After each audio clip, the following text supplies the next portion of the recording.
अस्सलाम वालेकुम नाज़रीन, आप देख रहे हैं power politics with Adil Abbasi. Nawaz Sharif के दौरा कोयटा में कई इलेक्टेबल्स ने नून लीग में शमूलियत इख्तियार कर ली है, जिनमें ज़्यादातर वही अरकान हैं जो 2013 में नून लीग के साथ थे, लेकिन 2018 में नई जमात बाप में शामिल हो गए थे। अब बाप पार्टी में जो बाकी बचे हैं वो भी बतौर जमात नून लीग के इत्तेहादी बन गए हैं। दिलचस्प बात है कि कुछ अरसे पहले तक पीपल्स पार्टी बलोचिस्तान में इस तरह की पेशरफ्त अपने हक में तवक्को कर रही थी, जिसके पूरा ना होने पर लेवल प्लेइंग फील्ड का मुतालबा किया गया। आज की इस पेशरफ्त पर बिलावल भुट्टो ने पहले नून लीग को ताने दिए और फिर मियां साहब को माफी दिया। लाहौर में मुस्लिम लीग के लिए आजकल मुश्किलात पैदा किए गए हैं, तो ये तजवीज़ किया गया है कि दूसरे सूबे में जाके कद सीट के पीछे जो है वो मियाँ साहब को तकलीफ दिया गया। हम समझते हैं कि हर सूबा को टाइम दिया जाए। सही यही रहेगा कि नून लीग अपने बलबूते पे सियासत करे, किसी दूसरे इदारों को ना कहें कि आप मेरे लिए जगह बनाएं। मेरा तजवीज़ ये होगा कि वो लाहौर पे ही फोकस करें। हमें तो PDM से निकाला गया कि हम बाप से मिल गए, तो उम्मीद है कि नून लीग कंसिस्टेंट रहेगा, और अगर कल बाप बुरा था तो आज भी बाप बुरा होगा। शायद बिलावल भुट्टो का इशारा मरियम नवाज के उस बयान की तरफ है जो सेनेट में अपोजिशन लीडर का ओहदा लेने पर दिया गया था। एक छोटे से ओहदे के लिए आपने बाप से वोट ले लिए। अगर आपको ये ओहदा चाहिए था और इतनी बुरी तरह चाहिए था तो आप मोहम्मद नवाज शरीफ साहब से मांग लेते, तो वो आपको ये दे देते। उसके लिए आपने बाप से वोट ले लिए, और वो वाले बाप से वोट ले लिए जो अपने बाप की इजाजत के बगैर किसी का साथ नहीं देता। बिलावल की इस याद दहानी पर एहसन इकबाल और ख्वाजा साद रफीक ने सोशल मीडिया पर बिलावल भुट्टो को रियलिटी चेक दिया। ताहम MQM के बाद नून लीग के लिए बाप पार्टी की बाज़ाब्ता हिमायत का ऐलान मुस्तकबिल के हवाले से अहम संगे मील है। मरकज़ में हुकूमत साजी के लिए इन दो जमातों को माजी में टिपिंग बैलेंस की हैसियत हासिल रही है। गुज़िश्ता रोज़ बाप पार्टी के सेनेटर्स की जानिब से सेनेट में एक करारदाद पेश की गई, जिसमें मिलिट्री कोर्ट्स के खिलाफ सुप्रीम कोर्ट के फैसले को खिलाफ आइन और दहशतगर्दी के फ़रोग़ का बाइस करार दिया गया। इस मौके पर इसहाक डार ने निगरान हुकूमत से मुतालबा किया कि अगली हुकूमत का इंतज़ार नहीं किया जा सकता। दहशतगर्दी के खात्मे के लिए हुकूमत क्लियर कट प्रोग्राम दे। क्या नून लीग कौमी सलामती के हवाले से अहम फैसले इलेक्शन से पहले तय करना चाहती है? दूसरी तरफ इस्लामाबाद हाई कोर्ट ने चेयरमैन PTI का साइफर ट्रायल 2 दिन के लिए मुअत्तल कर दिया है, लेकिन नैब ने अलकादर ट्रस्ट केस में गिरफ्तारी डाल दी है और इस केस में जेल ट्रायल का नोटिफिकेशन जारी हो गया है। देखना है कि क्या चेयरमैन PTI साइफर में जमानत के बावजूद जेल में रहेंगे। इन तमाम इशूज़ पर बात करने के लिए हमारे साथ हैं सेनेटर मौला बख्श चांडियो साहब, सीनियर रहनुमा पाकिस्तान पीपल्स पार्टी के, डॉक्टर तारिक फजल चौधरी साहब, पाकिस्तान मुस्लिम लीग नवाज के सीनियर रहनुमा हैं, और बैरिस्टर मोहम्मद अली साहब हमारे साथ मौजूद होंगे पाकिस्तान तहरीक इंसाफ से। और इस पर जो है वो हम उनकी जो है वो राय जानेंगे कि पीपल्स पार्टी नून लीग के इख्तलाफात जा रहे हैं, बाप पार्टी जो कभी उनके साथ थी अब इनके साथ है, तो ये सब कुछ क्या होने जा रहा है। मौला बख्श चांडियो साहब, बाप पार्टी के हवाले से बिलावल भुट्टो साहब ने जो तनकीद की है PMLN के ऊपर, उसका जवाब जो है एहसन इकबाल और साद रफीक साहब ने दिया है। मैं ज़रा वो जवाब आपके सामने रखना चाहता हूँ और वो एतराज़ आपके सामने रखना चाहता हूँ कि आपके तजदीद वफ़ा का नहीं इम्कान जाना, याद किया तुझको दिलाएंगे तेरा पैमाना जाना, यूं ही मौसम की अदा देख के याद आया, किस कदर बदल जाते हैं इंसान जाना। चांडियो साहब, ये कौन से पैमा याद दिलाए जा रहे हैं? हो क्या गया है? पीपल्स पार्टी बदल गई है, क्या हुआ है? मुझे नहीं, साद रफीक साहब तो बड़े संजीदा इंसान है, गुफ्तगू बड़ी संजीदा करते हैं, और जहां उसूलों की बात करनी हो वहां कर भी जाते हैं, लेकिन बहरहाल है वो मुस्लिम लीग का हिस्सा, तो जो मुस्लिम लीग की पॉलिसी होगी वही अपनाएंगे। मुस्लिम लीग ने बाप को बाप मान लिया है, एक कुव्वत मान ली है, तो फिर बाकी क्या बच जाता है? अब कहाँ गई उनकी वो लॉन्ग मार्च के दौरान वो बड़े मियाँ साहब की तकी जो मुखातब कर रहे थे बाजवा साहब को, बाजवा साहब यूं, बाजवा साहब यूं ना, बाजवा साहब यूं, अब वो तकी कहाँ गई? तकी खत्म हो गई, कोई उसूल वसूल नहीं रहा। अब मुस्लिम लीग फिर मुस्लिम लीग बन गई है, और मेरे कायद मेरे लीडर आसिफ साहब बहुत अच्छी बात करते हैं, काम हो तो पाँव पड़ते हैं वरना गले में पड़ जाते हैं। अभी लबो लहजा तब्दील हो गया है इनका, देखिए अभी हमने अभी तक नहीं तोपों का रुख उस तरफ किया। चेयरमैन ने बात की, ठीक की है, हमने कोई हमला तो नहीं किया, लेकिन ये सब हमलावर हो जाएंगे, हमें इनकी परवाह नहीं है। पीपल्स पार्टी नून लीग की मुखालफत पर हिली हुई है। जब से नून लीग जन्म लिया है, नून लीग ने जन्म ही पीपल्स पार्टी की दुश्मनी में लिया। जियाउल हक ने उनको पैदा ही इसलिए किया कि ये इस पार्टी से लड़ते रहेंगे, और वो अपने बुजुर्ग मोहतरम मुकर्रम मुर्शिद आजम के फलसफे में बिल्कुल कायम दायम है। वो थोड़ा मौका देते हैं काम करने का, फिर वही पीपल्स पार्टी मुखालफत में। और अच्छा कहा है पीपल्स मुस्लिम लीग के एक लीडर ने, मैंने सुना उनको, उन्होंने कहा हम और पीपल्स पार्टी फितरी तौर पे मुखालिफ है। अब इसको क्या किया जा सकता है बताएं। तो लिहाजा नून लीग के दोस्त जो भी राय कायम करे भले करे, मुझे उस पर एतराज नहीं है, हम अपनी जगह पर खड़े हैं। डॉक्टर साहब, बाम शीरो शक्कर थे आप लोग, एकदम ये क्या हो गया है? ये बयानात, ये शिकवा जवाब शिकवा, और पीपल्स पार्टी का ये ख्याल है कि आप लोगों के ऊपर, ज़ाहिर है अभी आप सुन ही रहे थे, मैं क्या अब रिपीट करूं जो मौला बख्श चांडियो साहब बात कर रहे हैं, तो ये क्या हो रहा है सारा कुछ?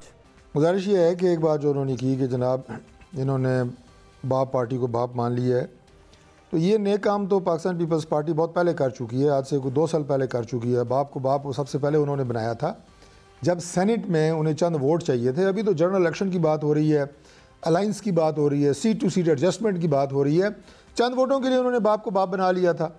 तो ये ताने को उसने हमें वो दें कि जिन्होंने इस तरह के अलाइंसेस या पॉलिटिकल आप ये कहें कि इत्तेहाद इससे पहले ना बनाए हों, और इनके ऊपर कोई इशू भी नहीं होना चाहिए। देखें, कल सिंध की कोई भी जमात पाकिस्तान पीपल्स पार्टी से आके मिलती है, हमें कोई एतराज़ नहीं है। बाप में मिलता है, ANP मिलती है, JUI से इत्तेहाद करें, हमें कोई एतराज़ नहीं है। हो कैसे सकता है? ये एक पावर पॉलिटिक्स में, जैसे इंतखाबी सियासत आप कह लें, इंतखाबी सियासत में पार्टियों का आपस में मिलना, जोड़ तोड़, सीट एडजस्टमेंट, ये ऐन इंतखाबी अमल का और जमहूरी अमल का हिस्सा है। इसमें ताने को उसने देना, गुस्सा करना, और क्यों गुस्सा कर रहे हैं लोग आप पे? वजह क्या है? कम से कम मैंने सही से बड़ी मंजीवी पार्टी है पीपल्स पार्टी, तो बड़ी तजुर्बेकार पार्टी है, क्यों ये कुछ समझ से बाहर है। पहली बात तो ये है, बड़े बड़े, मैं अर्ज कर रहा हूँ कि बड़े बड़े वज़ादार लोग पाकिस्तान पीपल्स पार्टी के ऐसी ऐसी गुफ्तगू कर रहे हैं मेरी समझ से बाहर है। मैंने कभी उनसे नहीं सुनी। अभी इलेक्शन की डेट अनाउंस हुई है, अभी इलेक्शन की गर्मा गर्मी पैदा नहीं हुई, वो माहौल अभी बनेगा, और हमने अगर वो कसूर किया तो हमें बताएं। हम एक अलाइंस बनाने जा रहे हैं जिससे भी सीट एडजस्टमेंट होगी। कुछ लोग हमारे साथ आए हैं आगे, जो बाप पार्टी है, बलोचिस्तान अवामी पार्टी बुनियादी तौर पर उसका पूरा नाम है, क्या उससे हमको सीट एडजस्टमेंट करेंगे? अगर अलाइंस करेंगे तो इलेक्शन के बाद होगा, जाहिर है वो किसके वोट देते हैं ये बात तय होगी।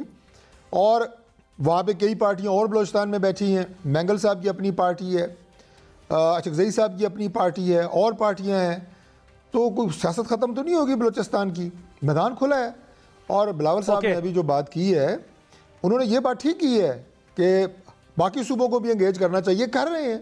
अभी हमारी कल टीम सिंध गई हुई थी, साद रफ़ीक साहब थे, हमारे साबिक स्पीकर सरदार या सादिक साहब थे, वो वहाँ गए। KP में हम लोग काम कर रहे हैं, हम खुद राब्तों में हैं बहुत सारे ऐसे लोगों से जो हमें ज्वाइन करना चाहते हैं। बेसिकली समझ नहीं आ रही बात तो कि ये तो आप मैं ये लोगों के कहूँगा खिलाफ ये कि तनकीद क्यों कर रहे हैं?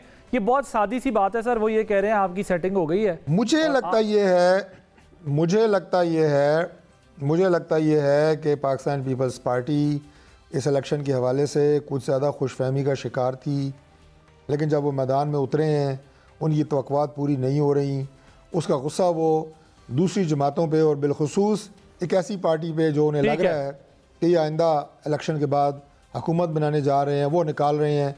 मैं आखिरी बात एक अर्ज़ कर दूं कि जब हम इलेक्शन लड़ रहे होते हैं तो जो जीतने वाला उम्मीदवार होता है उसके ऊपर बेसरोपा इल्ज़ामात दूसरे उम्मीदवार लगाई जाते हैं जिसका हकीकत से कोई ताल्लुक़ नहीं होता। लेकिन उन्हें पता होता है कि इलेक्शन जीत रहा है, वो क्या कहते हैं पंजाबी में, खजल करने की कोशिश कर रहे होते हैं। इस तरह होता नहीं है, कोशिश ज़रूर करें, ऐसा होता नहीं है। वो अपनी मंजिल की तरफ जा रहा है, हम भी जा रहे हैं। ठीक है जी। मौला बख्श चांडियो साहब, आप क्यों उन्हें खज्जल करना चाह रहे हैं, क्यों उनके पीछे पड़ गए हैं? वो कह रहे हैं हमें तो समझ ही नहीं आ रहा कि आप हमें तंग क्यों कर रहे हैं। वो कहते हैं ये सब कुछ तो आप माजी में कर चुके, हमने क्या अनोखा किया ऐसा? डॉक्टर साहब तो खैर मेरे भाई हैं, और कभी मैं मियाँ साहब पर भी इतनी कुछ सख्त तनकीद करता नहीं हूँ। मैं उनको समझता हूँ, उन्होंने एक मुंतशिर एक लश्कर को एक सियासी पार्टी में तब्दील किया है नवाज शरीफ साहब ने, मैं उनका कारनामा समझता हूँ। लेकिन जहां तक उनकी पॉलिसी का है, पॉलिसी एक दिन की भी नहीं बदली उनकी, वही पॉलिसी है जो जियाउल हक के जमाने में थी। उनके चेहरों से, उनके दिल से पीपल्स पार्टी नहीं हटेगी। वो कोई भी बात करेंगे पीपल्स पार्टी की बात। अब डॉक्टर साहब ने बड़ी अच्छी बात, मुझे अच्छा लगा, उनको बाप बुरा लगा, बाप लफ्ज उनको बुरा लगा, उन्होंने पूरा नाम लिया है बड़े इज्जत और एहतराम से, बलोच नेशनल अवामी पार्टी के नाम बलोचिस्तान पार्टी। बाप नहीं, वो अंदर तो जमीन तो है ना, वो खाएगा तो जरूर। हमने कोई बाप पार्टी से इत्तेहाद नहीं किया, हमने कभी नहीं किया। सेनेट की जो बात करते हैं वो सूरत हाल और थी, ये सूरत हाल और है। आते ही पूरे हमले पे हम सिर्फ एक बात भी करते हैं, मैं भी कह रहा हूं, वो ये कि हमें अल्लाह गवाह है, हमें मियां साहब की जेल कबूल नहीं है। हम मियां साहब को जेल में देखना नहीं चाहते। हमें मियां साहब कैदी भी अच्छे नहीं लगते, वो संजीदा सियासतदान बन गए पाकिस्तान में, हम क्यों ऐसी बात करेंगे। लेकिन हमने ये ताना जरूर दिया है, हकीकत याद दिलाई है, भाई गए तो आप जेल से रहा होकर, जमानत पे गए, आए हैं हुक्मरान बनकर। यार ऐसे तो ना करो, कम से कम थोड़ा वक्फा तो करो, चंद दिन का बीच में वक्फाई कर लेते। आप जा नहीं रहे थे, आपको कहा कैदी है, जमानत पे जा रहे हैं, फिर आपके लिए जैसे खान साहब के लिए अदालत चलकर आई, फिर अदालत जब कागजात सारा एयरपोर्ट पहुंच गया। इतनी जब रियायतें देखेंगे तो हम अपने इत्तेहादी से शिकायत तो करेंगे। जनाब आप गए किसी और हैसियत में, आए किसी और हैसियत में, हमें बता ही नहीं रहे। ये ऐसा ही है जैसे हमने जमहूरियत वाला जो मुआहिदा किया, उसके जमाने में बेनजीर साहबा से बात हुई, दूसरे दिन वो बलोचिस्तान अवामी सारी लोगों को मिलाकर इत्तेहाद बनाया। 5 मिनट के लिए भी बेनजीर साहबा को एतमाद में नहीं लिया।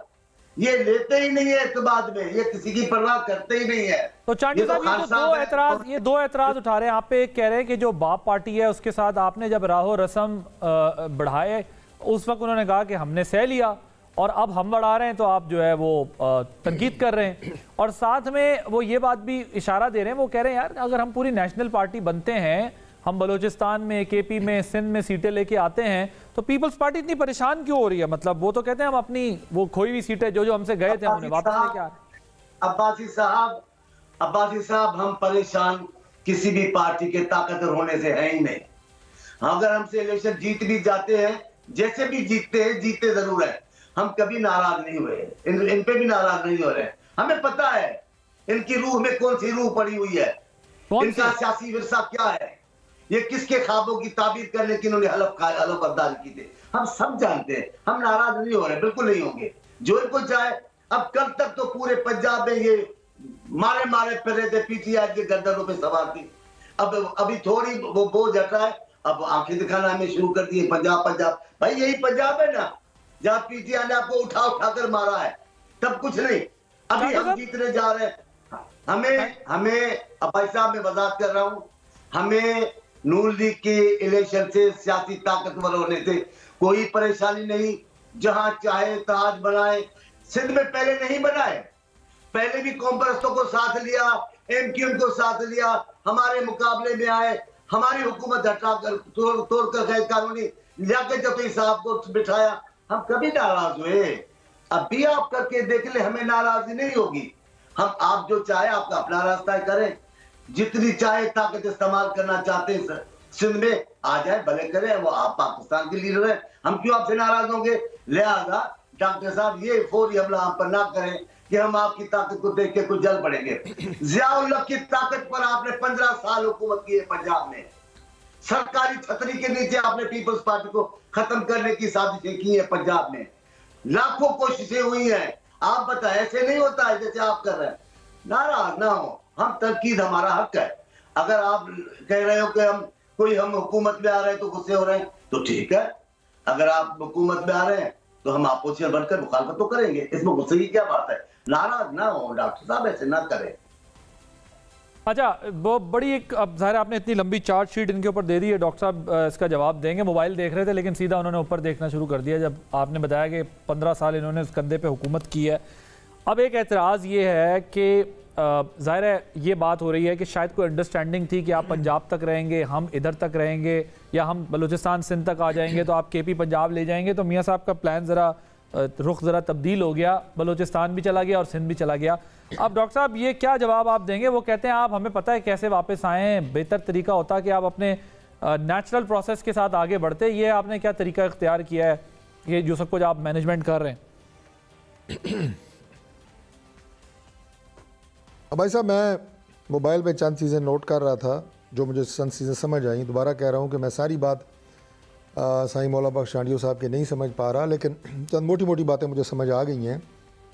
और यकीन करें कि अगर साईं मौला बख्श चांडियो, जो कि इंतहाई ठंडे मिजाज के स्पोक्स पर्सन है पार्टी के, अगर आज उनकी ये हालत मैं देख रहा हूँ तो फिर तो दाल में वाकई पाकिस्तान पीपल्स पार्टी की दाल में कुछ काला है, फिर तो वाकई ये घबरा गए हैं। अगर साईं का ये मिजाज है, जो बहुत बड़े ठंडे मिजाज से गुफ्तगू करते हैं, फिर तो वाकई मामलात इनके बहुत ख़राब हैं। अच्छा, अब देखिए, अब मुझे कभी साईं ने ये नहीं कहा जनाब, मेरे साथ बहुत बहुत बहुत प्रोग्राम किए हैं, मुझसे बहुत प्यार भी करते हैं, मैं इनकी बहुत इज़्ज़त करता हूँ। ज़िया हक से मिल के हमारे ऊपर उन्होंने हमले किए और हुकूमत की, मैंने कभी अयूब खान का नाम नहीं लिया। ये बातें जो हैं, ये वो लोग करते हैं जिन्होंने तू मैमे की प्रोग्राम करने होते हैं, हम वो नहीं करते। पाकिस्तान की माजी की सियासत के अंदर कौन सी पार्टी क्या करती रही है, किसी से कोई ढका छुपा नहीं है। Let's not go into that, ठीक है जी। और हमारे पास हर अपनी बात का जवाब होगा, हर अपनी सियासत का जवाब होगा, जो मैं देने के लिए तैयार हूँ। अगर माजी की सारी तारीख डिस्कस करनी है तो मैं वो भी कर सकता हूँ। लेकिन डॉक्टर साहब, इसमें एक मसला है ना, गुजारिश ये है, इसमें मसला एक ये है कि आप जो बात कर रहे हैं ना, आप अपनी बात ये कर रहा हूँ। अच्छा, कर लें जी, आप बात कर रहा हूँ। नहीं, ये ताने कोसने होते हैं ना कि उन्होंने जनाब मुशर्रफ दौर में आपने क्या किया, ज़िया हक दौर में आपने क्या किया, मैं क्या अयूब खान किसको लेके आया था। ये सारी बातें माजी में चलती रही हैं, चलती रहती हैं, बशर्ता कि आपने प्रोग्राम का और देखने वालों को वक्त ज़ाया करना हो। बात ये होती है कि अभी क्या हो रहा है एंड व्हाट्स नेक्स्ट, आप क्या करने जा रहे हैं आगे, पाकिस्तान कहाँ खड़ा है, इसको कैसे आगे लेके चलेंगे, मसाइल का हल क्या है। नौजवान नस्ल, 4 लाख बच्चे 1 साल में मुल्क से चले गए हैं, कोई नौकरी के लिए गया है, कोई पढ़ने के लिए गया है, वो ब्रेन था हमारा, वो हमारी स्ट्रेंथ थी, वो निकल गई है। बात वो करने की है, मुल्क में मईशत कहाँ है, डॉलर की कीमत कहाँ पे है, रोटी कहाँ पे है, इसको कैसे ठीक करना है, गरीब आदमी का चूल्हा कैसे जलेगा, बात वो करने की है। और उसमें हमने पॉलिटिकल पार्टियों ने क्या किरदार अदा करना है, बात वो करनी। बिलावल साहब कह रहे हैं मेरी फॉरेन मिनिस्ट्री की परफॉर्मेंस देख लें, मैं तो बड़े फख्र से कह रहा हूं, मैंने फॉरेन मिनिस्ट्री बड़ी अच्छी चलाई है। और एहसन इकबाल से पूछ लें, साद रफीक से पूछ लें, शहबाज शरीफ साहब से पूछ लें कि भाई इन्होंने कैसी चलाई है, पता चल जाएगा। आप क्यों हमें लड़ाने पे तुले हुए हैं? मैं ही रह गया हूं कि लड़ाने के लिए, मैं तो बयान कोट अनकोट कर रहा हूं आपको। कोई हमसे इंडिया ने कोई माफ़ी मांग ली है और रूस ने हमें कोई मुफ्त तेल दे दिया है। भाई उन्होंने अच्छे तरीके से चलाई है, मैं कह देता हूँ, मैं क्यों तनकीद करूँ बेजा उन पर, जिसकी कोई ज़रूरत नहीं है, जिसका आज मुल्क को कोई फ़ायदा नहीं है, ना उस तनकीद का हम कोई उससे कुछ पॉइंट स्कोर करना चाह रहे हैं। मैं तो ये कर्ज कर रहा हूँ। और चांडियो साहब ने जो बात की है ना कि हुक्मरान बन के आए हैं, हम कोई हुक्मरान बन के नहीं आए। जो रिलीफ हमें पाकिस्तान की अदालतों से मिल सकता था वो ले के ज़मानत करा के, ज़मानती में चल के हमने ख़ुद दाखिल कराए हैं, मैं मौजूद था, मैंने दाखिल कराए हैं, ज़मानत ले के आए हैं। एहतसाब अदालत से भी हाई कोर्ट की मेहरबानी, उन्होंने पुराने हमारे में चल के जो ज़मानती थे वो एक्सेप्ट कर लिए, हमारे केस बहाल कर दिए। अभी हमारे केस ख़त्म नहीं हुए। ये भी लोगों को ज़रा मैं अर्ज़ करना चाहता हूँ नाजरीन के लिए कि तासुर लोगों को दिया जा रहा है कि शायद हमारे सारे केस सेटल हो गए। नहीं, हमारी अपील मंजूर हुई है कि केस दोबारा ट्रायल होगा। उसके बाद क्या होता है, मियाँ साहब को सबको पता है कि वो बेगुनाह है, आगे अदालत फैसला करेगी। मैं ज़रा एक ब्रेक लेता हूँ, ब्रेक के बाद जब वापस आएंगे तो आप ये कह रहे हैं कि हवासी होती है, तो आप इनडायरेक्टली ये कह रहे हैं कि जब इस वक्त दीगर जमातों की जो बदहवासी है इसलिए कि उन्हें क्लियर कट दिख रहा है कि भाई हम आगे जीत जाएंगे। तो मैं ज़रा एक ब्रेक लेता हूँ, ब्रेक के बाद जब वापस आता हूँ तो ज़रा मौला बख्श चांडियो साहब आपसे ये पूछेंगे कि भाई वो क्यों जमातें बदहवास हो गई हैं। वो कह रहे हैं हमारे केसेस हैं, अदालत फैसला कर देगी, सही गलत जो है, नाअहली है, ये सब चीज़ें सॉल्व हो जाएंगी। तो परेशानी किस बात की है? After this break.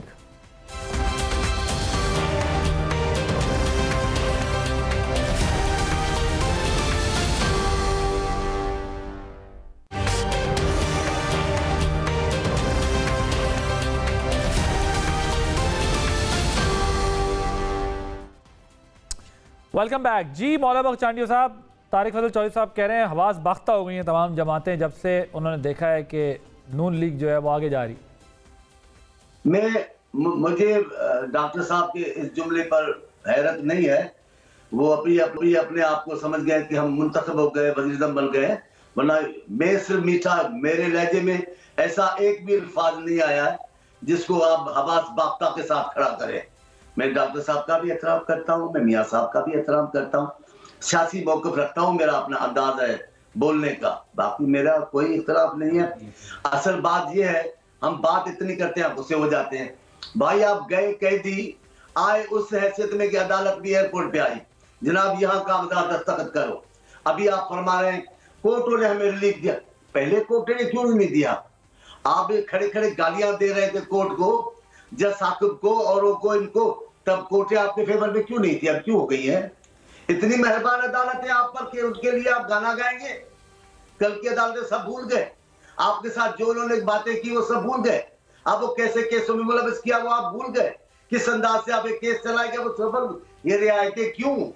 लेकिन हम आपको रियायतें मिलने वाले के खिलाफ नहीं है और मैं गुस्से भी नहीं हूं। और खासतौर पे डॉक्टर साहब से जो मेरे प्यारे हैं, मैं उनसे तो लहजा तेज कर ही नहीं सकता हूं, क्यों करूंगा? अच्छा मौलाना साहब पहुंचता है तो लेकिन लेकिन लेकिन लेकिन इन्होंने यहाँ एक बात छेड़ी है, मैं उसका एक जुमले में जवाब दूं, फिर जो चाहे मुझसे पूछो। ये कह भी गए और कह रहे हमने कहा भी नहीं, हमने नहीं कहा अयूब खान को लाया। जनाब डॉक्टर साहब आप पढ़े लिखे हैं, आज मेरे दो जुमले सुन लें, उसके बाद हमेशा अगर आप में शऊर होगा तो उसके बाद ये मौजूद कभी नहीं छेड़ेंगे। जुल्फकार अली भुट्टो ने अयूब खान को अपने दम तराप में छोड़ा, भुट्टो साहब ने अयूब खान को उरूज में छोड़ा, उतरने के बाद नहीं छोड़ा, उरूज में छोड़ा, जेल तक गए। आपके महबूब का है मेरे मोहतरम नवाज शरीफ साहब जियाउल्लाह के लाशे पे भी खड़े होकर कह रहे थे मैं जनरल जिया के ख्वाबों की ताबीर करूंगा। दोनों में फर्क है उस्ताद, ऐसे ऐसे नहीं मिलाया करें। लेकिन मैं इन बातों को नहीं छेड़ रहा हूं। हमें आपके जीत के आने पे, आपके हुकूमत कायम होने पे एतराज नहीं होगा, लेकिन मैं आपकी मुखालिफ पार्टी हूं, मेरे अपने तहफ़्फ़ुज़ात है, मेरी अपनी सोच है। मैं समझता हूं नाम आपका पाकिस्तान मुस्लिम लीग है, लेकिन आप इलाकाई जमात है, किसी दूसरे इलाके से मेंबर जीतना। पीएमएलएन आपके लिए इलाकाई जमात है चांडी साहब, वो कहते हैं हमारी बलूचिस्तान में सीटें थी, पीपल्स पार्टी ने। चांडी साहब गुजारिश तो सुन लें, गुजारिश सुन लेना चांडी साहब। वो कहते हैं कि हमारी पीपल्स पार्टी ने बलूचिस्तान में हुकूमत गिराई, वहां पर सेनेट में इन्होंने हमारी हुकूमत गिराई, बाप पार्टी जो बनी वो इनकी वजह से बनी।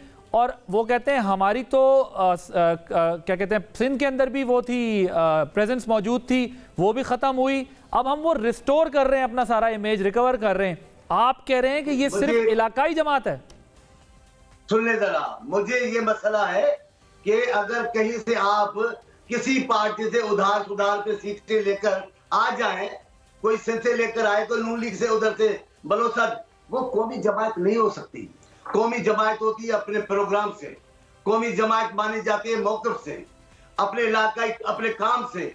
इन्होंने अपने इतना सारा पावर रखा, सिंध के लिए इन्होंने क्या दिया, सिंध को इन्होंने अपने तरक्याती प्रोग्राम में क्या दिया, सिंध के साथ इन्होंने कौन से वादे पूरे किए। मियाँ साहब ने वज़ीर-ए-आज़म के ठट्टे में इधर उधर मुख्तलिफ हवालों से ऐलानात किए, अमल क्या किया। शहबाज शरीफ साहब के लिए भी मेरी क़यादत ने इतना सरतोड़ कोशिश की उनके लिए, लेकिन सैलाब के मामले में नून लीग कहां छोड़ गई सिंध को? कहां हमारी बातें नहीं क्यों नहीं मानी गई? मेरे वजीर आला से मुराद अली शाह चीखते चिल्लाते रह गए, एक जुमला भी आपने उनका नहीं सुना, एक शिकायत की आपने तदारुक नहीं किया। अब ये बात कर रहे हैं, अब आप कहीं से भी सीटें लेंगे, कौमी नहीं बन जाती, कौमी पार्टी होती है कौमी मौक़िफ़ से। कौम परस्त पार्टी पाकिस्तान की जो होगी, जो पाकिस्तान के तमाम इलाकों के मसाइल उठाएगी। चांडी साहब ये बताएं कि बिलावल साहब ये कह रहे हैं कि वो आप कहते हैं कि लाहौर से वजीर आजम नहीं होगा, तो आप इसका मतलब कहते हैं मियाँ साहब नहीं होंगे। लेकिन जब वो कहते हैं पंजाब में इन्हें मसाइल हैं, लाहौर में इन्हें मसाइल हैं, तो क्या आप लोग समझते हैं कि पीएमएलएन पंजाब नहीं जीत सकती इसलिए सिंध और बलूचिस्तान का रुख किया? नहीं, या पंजाब में तो उनको जो मसाइल पेश आएंगे, अभी देखिए ना, हाथ कंगन को आरसी क्या, अभी इलेक्शन आने वाली है, देख लेंगे। ये सिंध में जो हाथी गिराएंगे वो हम देख लेंगे, जो और जगहों पे करेंगे हम सब देख। लेकिन हमें इस पे एतराज ही नहीं है। इनको अल्लाह ने ताकत दी है, शऊर दिया है, आकर मुकाबला करें। इन्होंने पहले भी बड़े बनाए हैं, सिंध में बड़े मसनूई देव बनाए, इन्होंने जिन्न बनाए, लेकिन वो कहाँ गए? वो चले गए, उनका नाम भी नहीं है आज।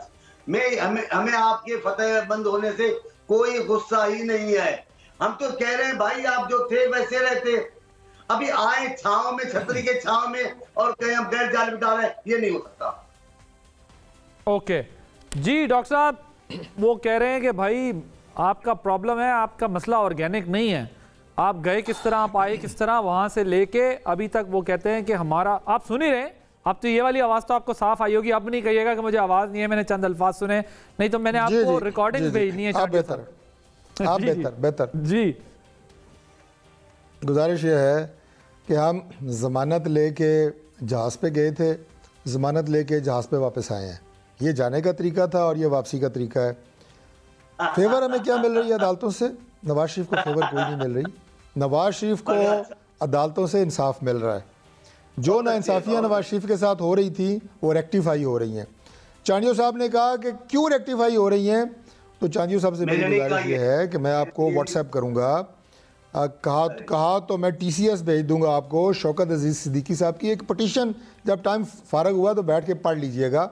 आपको पता होगा कि उसमें एक शख्सियत ने, शौकत अजीज़ सिद्दीकी साहब जो कि इस्लामाबाद हाई कोर्ट के जस्टिस थे और कमिंग चीफ जस्टिस थे, उन्हें कहा था कि अगर नवाज शरीफ की ज़मानत कैंसिल ना की तो हमारी 2 साल की मेहनत ज़ाया हो जाएगी। ये पटिशन चांडियो साहब भेजूंगा मैं आपको, पढ़ लीजिएगा ज़रा किसी से, और आपकी जमात में शऊर हुआ तो दोबारा ये सवाल नहीं करेगी कि जनाब नवाज शरीफ को कौन सी फेवर मिल रही है, ये आपको, क्योंकि वो अदालतें उस वक्त उस तरह काम कर रही थी। अच्छा, कौमी जमात का आज जो चांडियो साहब ने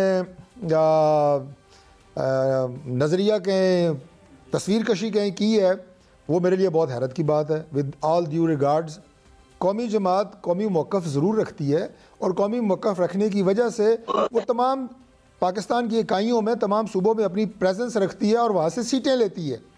कौमी मौक़िफ़ की जो अमली जामा उसको पहनाते हैं या जो उसकी ट्रांसलेशन होती है पॉलिटिकली, वो तमाम सूबों में सीटें लेना है।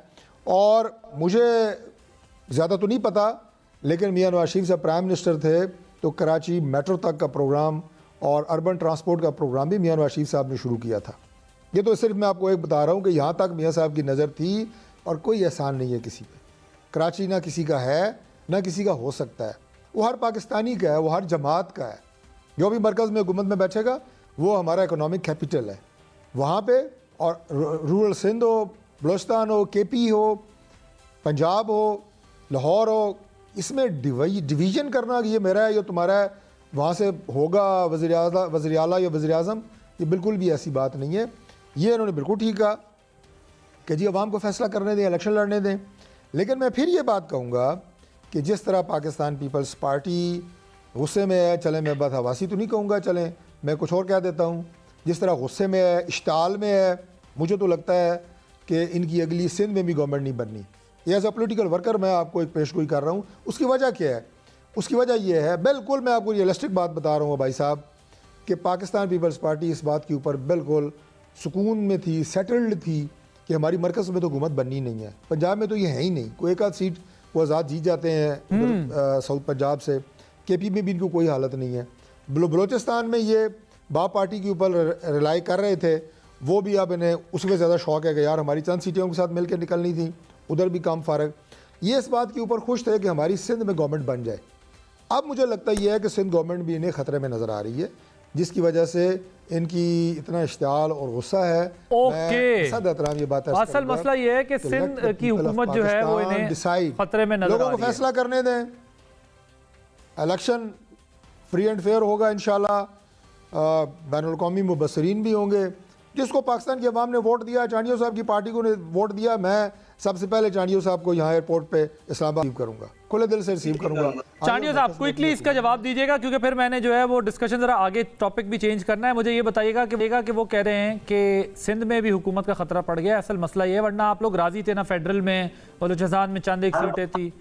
थोड़ा जरा मुख्तसर इसका जवाब चाहिए, फिर टॉपिक चेंज करना है। जी, ये जब भी आए हैं, ये जब भी आए चोटी का जोर लगाया है सिंध में, सवाए धांधली के और गैर कानूनी आईनी तौर पर हमारी हुकूमत खत्म करके अपने हाथों के बनाए किसी आदमी वडेरे को बना दिया है। लेकिन वो वडेरा फिर सिंध का कायद नहीं बन सका है। मैं उनके नाम ले सकता, एक जुमला इन्होंने हमारी हुकूमत किया, लेकिन हमें गुस्सा नहीं है, हमें गुस्सा नहीं है। मैं सिर्फ सीधी बात करता हूँ, इनको मेरी कौमी जमात वाला फलसफा समझ में नहीं आया है। मैं कह रहा हूँ किसी सूबे में सीट होना कौमी जमात की दलील नहीं है। PTI की कराची से सीटें फिर क्या वो भी है? ऐसा नहीं है। हम कहते हैं आपके प्रोग्राम में, आपकी ख्वाहिश में, आपके मकसद में सिंध कहाँ है, छोटे सूबे कहाँ है? आपके पास सिंध के बहुत अच्छे आदमी अब्दुल हकीम बलोच साहब आए, भागकर जान छुड़ाई उन्होंने। आपके बलोचिस्तान से जनरल अब्दुल कादिर साहब आए, उन्होंने कहा जनाब हमारी वहां तो जगह ही नहीं है। आप कहते कौमी है, कौमी हुकूमत मैं मानता हूं आप कौमी पार्टी है, लेकिन छोटे सूबों के लिए आपके पास कोई खास रियायत मोहब्बत नहीं है। राइट तारिक साहब, एक जुमला, मैंने फिर बैरिस्टर साहब के पास जाना है जी। आप कह रहे थे कोई एक जुमला। जो लोग सिंध से बलोचिस्तान से गए थे, ये चांडियो साहब को बहुत अच्छे तरीके से पता है कि वो कैसे गए थे। बाकी इन्होंने ठीक कहा कि सिंध में इलेक्शन में धांधली होती है। मैं आपसे पूछता हूं कि वो करता कौन है? चले, बैरिस्टर मोहम्मद अली सैफ साहब ने मैं ज्वाइन किया पीटीआई से। बैरिस्टर साहब ये बताइएगा कि मियां साहब पंजाब से आगे सिंध गए, सिंध से बलूचिस्तान का हो गया मामला, अब केपी की बारी है। केपी से भी आपको फिर कोई खबरें मिलेंगी, तो आपकी पार्टी कहाँ खड़ी हुई है इस सारे मामले पर? और ये जो मिलिट्री कोर्ट्स वाली कल करारदाद पास हुई है, वो सेनेटर दिलावर खान साहब ने जो पेश की और वो पास हुई है, उसमें आपके सेनेटर्स ने एब्सटेन किया है। क्या हम ये तस्वुर करें कि आपकी पार्टी के जो सेनेटर्स हैं वो मिलिट्री कोर्ट्स को सपोर्ट कर रहे हैं?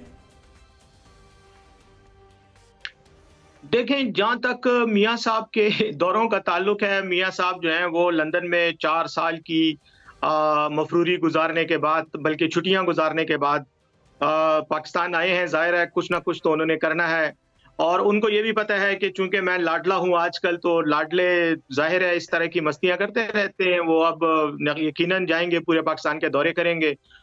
और इसमें एक फायदा ये भी है कि जो सियासी लोटे हैं उनकी भी लूट सेल लगी हुई है इस वक्त। यकीनन वो भी लाडलों के ही आगे पीछे फिर रहे हैं, लाडलों को ही तलाश कर रहे हैं। तो वो तो आपको पता है हर जगह है।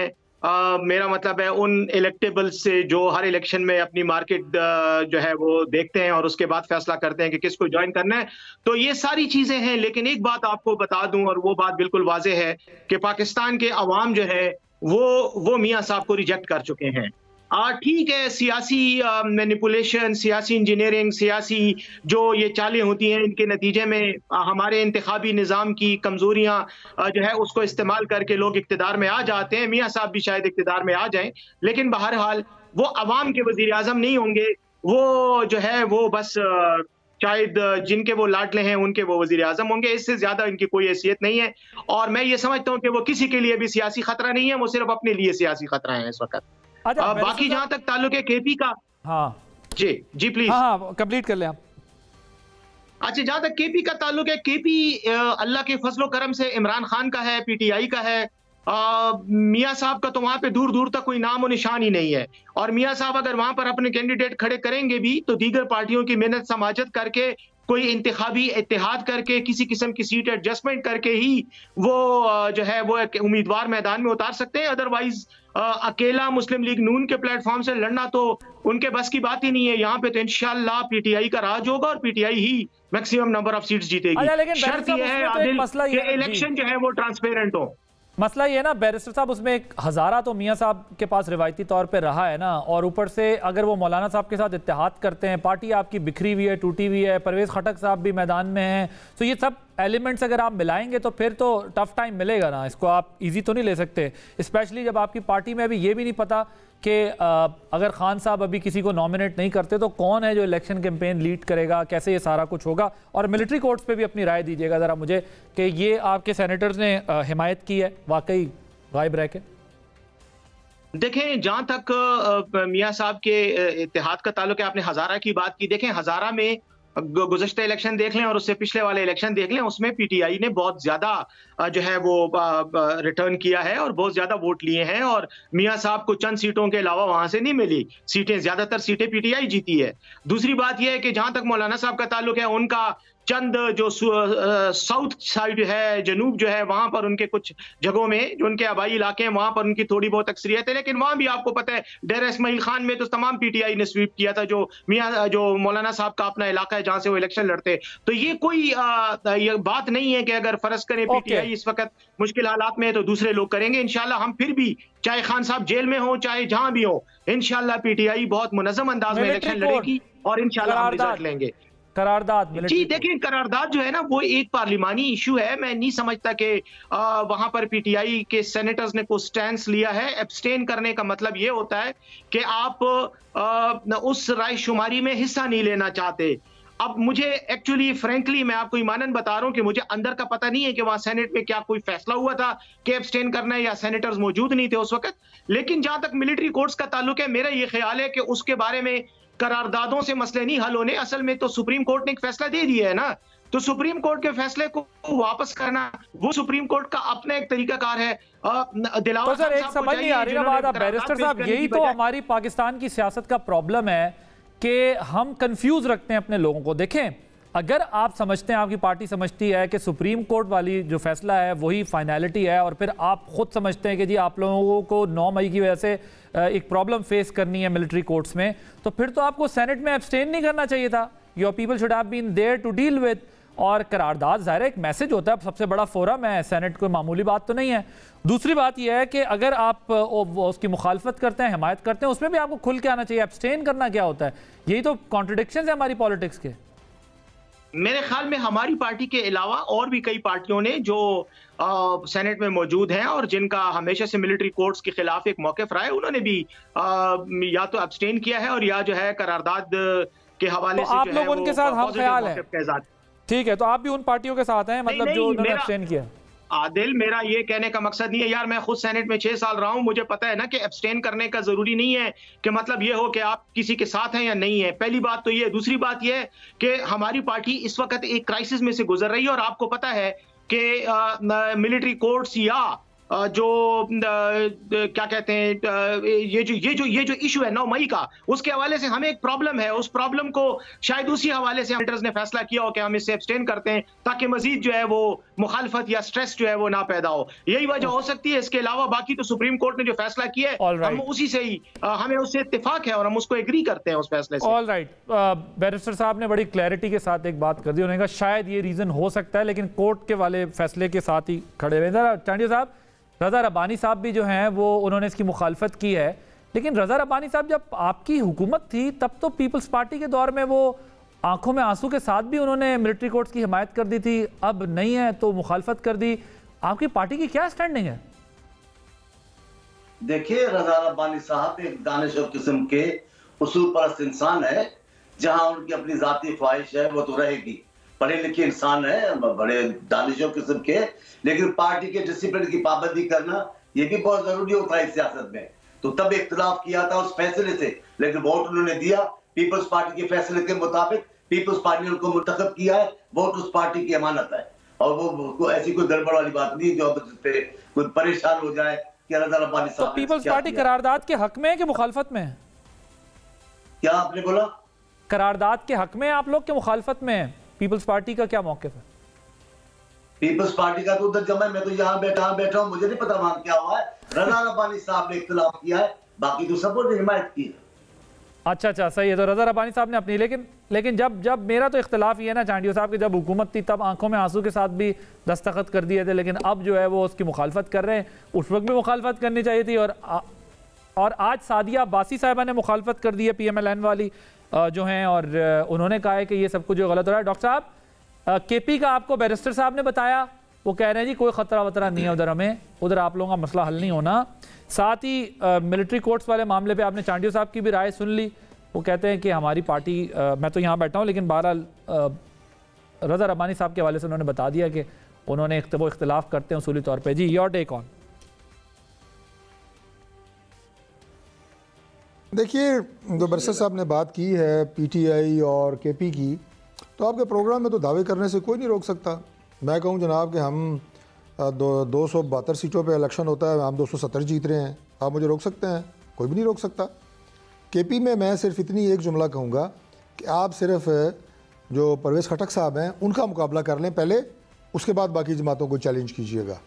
आपसे उनसे मुकाबला नहीं होना, क्योंकि आपका जो हार्ड कोर PTI का जो क्राउड था, जो लोग थे, टॉप स्टालवर्ड्स थे, वो आज परवेज़ खटक साहब के साथ खड़े हैं। इमरान खान साहब की तकब्बुर और उनकी उन पॉलिसियों की वजह से जिससे मुल्क यहाँ तक पहुँचा है और KP वहाँ तक पहुँचा है। ये तो है अकल और दलील की बात। बाकी जज्बाती बातें जितनी मर्ज़ी कर लें, और बात फिर वही है, आगे इलेक्शन नज़दीक है, पता लग जाएगा कि बाकी जमातें कहाँ खड़ी हैं, PTI कहाँ खड़ी है, परवेज़ खटक साहब कहाँ खड़े हैं। मुझे इस वक्त वो KP में सबसे ज़्यादा हैवी वेट लग रहे हैं, और मुझे भी ये लग रहा है कि हमारी जमात का मुकाबला परवेज़ खटक साहब की जमात से होने के इम्कानात ज़्यादा हैं।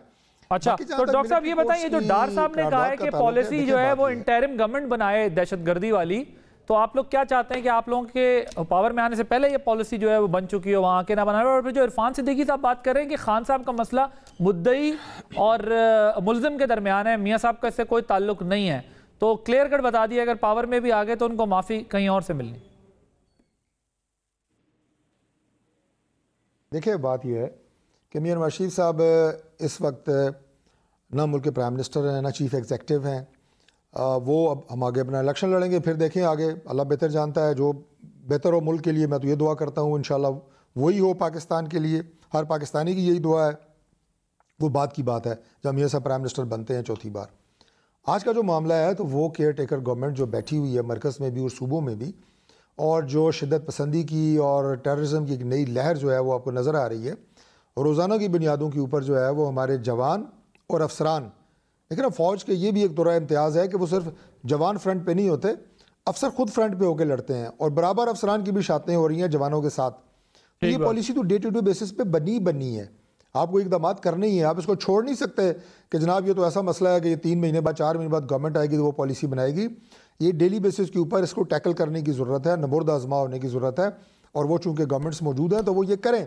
बाकी में ऐसी जो मैंने कहा कि जवान और अफसरान शातें दे रहे हैं, लॉ इन्फोर्सिंग एजेंसीज़ के दीगर लोग किस किस का नाम लूँ, उनकी शातें हो रही हैं, सिविलियंस की हो रही हैं, इनके केसेस भी मिलिट्री कोर्ट्स में होने चाहिए। और उसके बाद जो मिलिट्री क्राइम्स हैं उनका ट्रायल भी मिलिट्री कोर्ट्स में होना चाहिए। ये आप तय कर लें, चांडियो साहब भी बता दें, बैरिस्टर साहब भी बता दें कि GHQ के ऊपर हमला करना क्या वो ऐसा ही है कि जैसे कोई पेट्रोल पंप लूट लेना है, या वो कोई मिलिट्री क्राइम है? अगर वो मिलिट्री क्राइम है तो उसका ट्रायल मिलिट्री कोर्ट में होना चाहिए।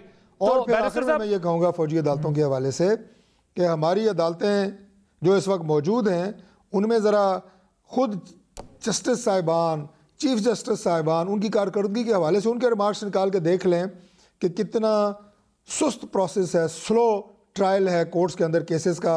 और यहाँ 200 जनाजे आप उन लोगों के पढ़ के आ जाएंगे कि जो अनफॉर्चुनेटली मर्डर हुए हैं। लेकिन आप मुझे बताएं, जिंदगी में कभी वो जनाजा आपने पढ़ा है जिस बंदे को फांसी लगी हो? मैंने तो नहीं पढ़ा। 20 साल हो गए। ये मुझे बताइएगा कि ये एक तो जो चॉइस आप बात करें इसका जवाब दे दीजिएगा, और साथ में मुझे ये भी बताइएगा कि फौजी अदालतों की ये जो इस वक्त इरफान सिद्दीकी साहब बात कर रहे हैं, इस चीज़ की आप लोगों को रियलाइजेशन है? वो कह रहे हैं हमारा क्या मसला है, आपका रियासत के साथ आपकी लड़ाई चल रही है, आपने वो मसला वहीं से माफ़ी तलाफी से हल करना। देखें, मुझे एक तो आदिल, मुझे इनकी आवाज़ की, डॉक्टर साहब की मुझे आवाज़ बिल्कुल नहीं आ रही थी, मुझे सिर्फ चांडियो साहब की आवाज़ आई और आपकी आवाज़ आई है। चले मेरे सवाल का जवाब दे दें। जी, जहां तक देखें इरफान सिद्दीकी साहब की बात का ताल्लुक है तो कानूनी तौर पर तो वो ये बात सही कह रहे हैं कि ये रियासत का और उनका मामला है, लेकिन मैं ये समझता हूं कि मियां साहब बहुत खुश हैं इस तमाम सिचुएशन पे, क्योंकि मियां साहब का तो मेन मसला ही पाकिस्तान तहरीक इंसाफ के कायद इमरान खान साहब थे। इंशाल्लाह इलेक्शन में हिस्सा लेंगे। बाकी इरफान सिद्दीकी साहब की ये बात इस हद तक ठीक है कि इसके साथ रियासत का, ये रियासत और हमारे दरमियान मसला है, इनका नहीं। बिल्कुल ठीक है, लेकिन खुश हो रहे हैं जरूर। चांडियो साहब लास्ट मिनट चांडियो साहब, ये जो डॉक्टर साहब ने बात की है तो आप सुन रहे थे ना मिलिट्री कोर्ट्स वाले मामले के ऊपर, किसको कंक्लूडिंग रिमार्क्स दीजिएगा। मेरी तो एक राय है, जहां जहां मामला फौजी तनसीबात का है, जहां जहां मामला फौजी इमलाक का है, उन पर हमला है, उनको नुकसान है, तो ये केसेस फौजी अदालत में ही चलेंगे, क्योंकि मामला फौजी तनसीबात का और उनकी प्रॉपर्टी का है। पब्लिक का मामला है तो फिर तो जो आम कोर्ट है उसमें जाने का है। लेकिन यहाँ कोर कमांडर हाउस पे हमला हुआ है, यकीनी तौर पर कोर्ट केसेस तो वहीं जाएंगे, तहकीकात भी वहीं होगी, इसमें कोई तहकीक की बात नहीं है। तो चेयरमैन PTI के मामले में आपकी यही राय है कि अगर वो चीजें उनकी तरफ गई तो फिर ये मिलिट्री कोर्ट में ही मसला हल होगा? मैं चेयरमैन PTI के मुतालिक आपने मुझसे पूछा ही नहीं। चेयरमैन PTI ने अपने लिए खुद गड़े खोदे हैं। चेयरमैन PTI ने किसी को बख्श किया ही नहीं, किसी को गाली के बगैर नवाजा ही नहीं जबान से। उन्होंने गालियां देते रहे हैं, उन्होंने सियासत को कुछ अजीब और गरीब बना दिया था। आपने चेयरमैन PTI के लिए मुझसे नहीं पूछा, आपने पूछा कि केसेस फौजी तनसीबात बात पर हमले होंगे तो केसेस फौजी अदालतों भी चलेंगे, अगर सिविलियन है तो सिविलियन है। लेकिन खान साहब ने रिकॉर्ड तोड़ दिया, सच्ची बात तो ये है। हमें बड़ा दुख है, हम ही नहीं है खान साहब, जिस तरह मैंने कहा मैं मियां साहब की जेल का हामी नहीं हूं, इस तरह में खान साहब का भी नहीं है इसका हामी कि उसको जेलों में सजा है। लेकिन जो उन्होंने रवैया किया, जिस अंदाज से इदारों पे हमले किए, मैंने तो आंखों से कभी पाकिस्तान के फौजियों पर लाठियां बरसाते नहीं देखा। इस बार देखा कि क्या पार्टी, एक पार्टी क़यादत की उसको हिमायत भी थी। Thank you so much senator मौला बख्श चांडियो साहब, डॉक्टर तारिक फजल चौधरी, बैरिस्टर मोहम्मद अली सैफ साहब मौजूद थे। आपने प्रोग्राम देखा। आदिल अब्बासी को इजाजत दीजिए। अल्लाह हाफिज।